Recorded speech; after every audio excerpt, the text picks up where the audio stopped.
Hello everyone, welcome to my channel Nisha Pankaj Dwivedi. आशा करती हूँ कि आप सभी लोग अच्छे होंगे। और जैसा कि आप लोगों को पता है कि मैं आप लोगों के साथ शेयर कर रही हूँ नैनीताल ट्रिप सीरीज़, तो मैंने सोचा क्यों ना आप लोगों को एक होटल रूम टूर भी ज़रूर दिया जाए। तो आइए चलिए आप लोगों को मैं दिखाती हूँ अपनी वीडियो में कि जो होटल रूम हमने लिया था वो कैसा था। तो ये वाला जो रूम हमने सेलेक्ट किया था वो एकदम टॉप फ्लोर पे था, मतलब ये थर्ड फ्लोर पे अप्रॉक्स था। और यहाँ पर मैं सीरियल का थोड़ा सा पोज देते हुए आप लोगों को अंदर का रूम टूर दिखा रही हूँ। और यहाँ पर हमने पूरी कोशिश की थी कि हमारी और विष्णु की कंफर्ट का सारा चीज़ वहाँ पर हो जाए। तो ये देखिए, मैं यहाँ पर इंडक्शन ले गई थी, विष्णु का स्टेरिलाइज़र था, थर्मस था, सारी चीज़ें थी। और साथ में मैं यहाँ पर थोड़ी सी वेजिटेबल्स वगैरह भी ले गई थी ताकि मैं विष्णु को दे सकूँ, वो खा सके, घर के खाने को बहुत ज़्यादा मिस ना करे वो। तो ये जो इंडक्शन और स्टेरिलाइज़र था ना, ये हमने रखा हुआ था साइड टेबल पर। और प्रॉब्लम ये थी, दोनों को एक ही जगह पे इसलिए रखना पड़ा क्योंकि इनके पास एक ही पावर सॉकेट था और हमारे पास 3 ऐसी चीज़ें थी जो पावर सॉकेट से चलती थी। फर्स्ट था इंडक्शन, दूसरा था विष्णु का स्टेरिलाइज़र और तीसरा था ये वार्मर।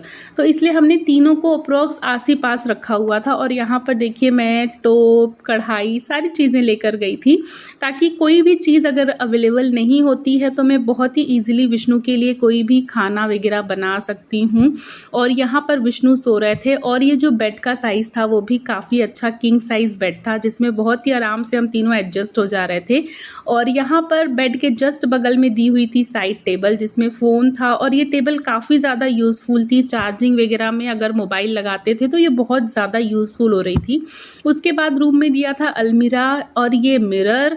और सबसे ज़्यादा बेस्ट अगर मैं कहूँ कुछ था तो ये थी बड़ी सी ग्लास वाली विंडो, जो कि मैं कहूँगी इतना बढ़िया इसका ग्लास क्लीन किया हुआ था होटल वालों ने कि यहाँ से मैंने बहुत बार नैनी लेक की व्यूज़ की वीडियोस बनाए हैं और बहुत बढ़िया वाली क्लियरिटी थी।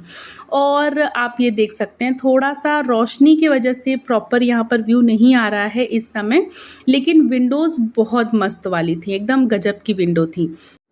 और ये देखिए, जैसे ही मैंने हल्की से अपने कैमरे की सेटिंग को बराबर किया तो ये देखिए कितना बढ़िया व्यू आ रहा है नैना लेक का, सॉरी नैनीताल लेक का।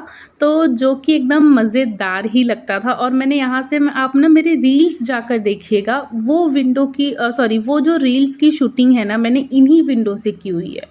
बहुत ही मज़ेदार सारी चीज़ें थी, व्यूज़ बहुत ही अच्छा इस विंडो से आता था।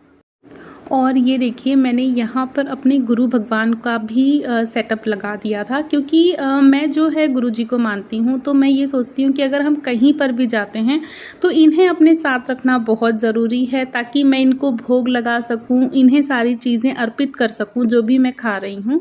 और यहाँ पर देखिए, होटल वालों ने हमें दी थी ये टी बैग्स, कुछ दूध के पाउडर्स थे, शुगर के पैकेट्स थे, सारी चीज़ें। यहाँ पर टेबल्स वगैरह इतनी ज़्यादा पर्याप्त मात्रा में थी, सही मतलब मैं कहूँगी थी कि हमारे बहुत सारे सामान जो थे वो प्रॉपरली टेबल्स पे आ जाते थे, कोई भी ज़्यादा मेस इस रूम में नहीं हो रहा था।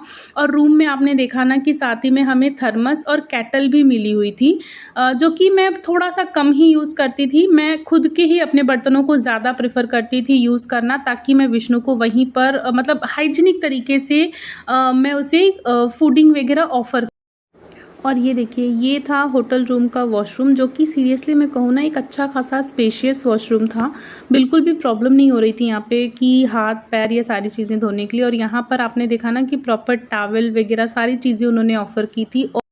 ये थी हमारे होटल रूम का बेस्ट वाला पार्ट जिसे हमने बिल्कुल भी इंजॉय नहीं किया। ये थी हमारे होटल रूम की बालकनी, जिसे नहीं इंजॉय करने का 2 रीज़न था। सबसे पहला रीज़न था कि बारिश हो रही थी, उसे हम बिल्कुल रोक नहीं सकते हैं। दूसरा सबसे बड़ा रीज़न था बंदर, जिसकी वजह से हम बिल्कुल भी इस बालकनी में बैठते ही नहीं थे, आते ही नहीं थे। ऐसा डर लगता था कि कहीं बंदर ना काट ले हमें, विष्णु को या किसी को भी। और आप देखिए, यहाँ पर वीडियो में शूट कर रही हूँ और यहाँ 2 बंदर साइड में में बैठे हुए हैं। ऐसे सिचुएशन में आप क्या ही बालकनी में आके एंजॉय कर सकते हैं जहाँ मन में एक तरीके से डर बना रहे। और दूसरा सबसे बड़ा इम्पैक्ट हो रहा था बारिश की वजह से ना रूम के अंदर रूम के बाहर इतने ज़्यादा बारिश वाले कीड़े मकोड़े निकल रहे थे, जो कि कितने बार मैक्सिमम टाइम रूम के अंदर भी एंटर कर जा रहे थे। हमने होटल वालों को भी बोला, रिसेप्शन पर भी कॉल की, तो उनके पास कोई भी ऐसा सल्यूशन नहीं था जिससे कि वो कीड़ों को रोक सके। उन्होंने कोई भी डोर्स के नीचे कोई सेफ्टी लगाकर नहीं रखी थी, सेफ्टी मैट्स लगाकर नहीं रखी थी कि जिससे कीड़े आपके रूम के अंदर ना आए। और सही बता रहे हैं कि विष्णु को फ्लोर पर छोड़ना भी कहीं ना कहीं मुझे ऐसा डर लग रहा था कि कोई कीड़ा उसको काट ना ले, या तो वो अनजाने में किसी कीड़े को उठा के नुकसान ना पहुंचा दे, क्योंकि वो अभी बहुत छोटा है, बच्चा है अभी। तो ये एक ऐसा 2 ऐसा रीज़न था जिसके वजह से मतलब सीरियसली मुझे ऐसा लगा कि हमने इतने अच्छे होटल को प्रेफ़र करने के बाद भी हमें ये प्रॉब्लम्स फ़ेस हो रही हैं। मुझे नहीं पता बारिश के बाद क्या होता।